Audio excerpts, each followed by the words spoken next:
Hello ka-fasting! Layas naman po ng mga association!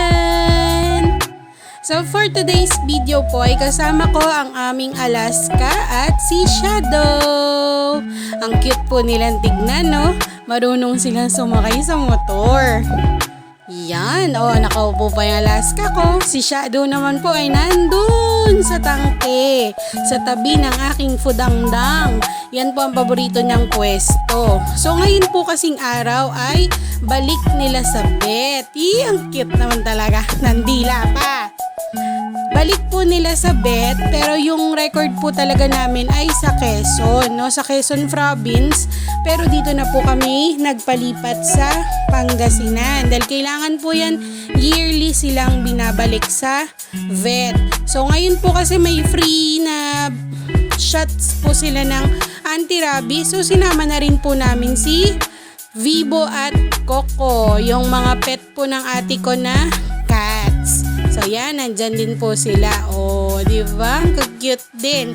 So ayan, una po nilang binigay ay yung booster po na shots para po sa aming good boy na si Shadow. Yan, Shih Tzu po yan si Shadow at siya ay going 6 years old na. And then ito naman si Alaska, yung aming good girl na mama dog, at siya ay going 3 years old na po.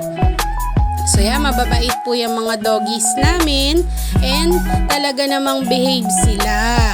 So yan amazing din kasi akala po namin ay maglilikot yung mga cat, pero hindi, very good din po sila nung binigyan sila ng shots.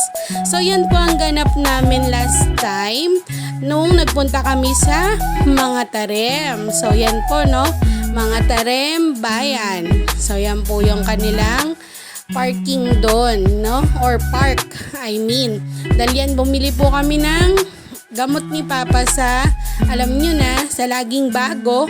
So yon, dyan po kami bumili ng kanyang gamot. Then yan, may pauwi pa po kaming freebies. Mga vitamins daw po yan. And tama ba? Vitamins po yon, bigay ni Doc doon sa vet. And then bumili na rin po kami ng dog food. Yun lang.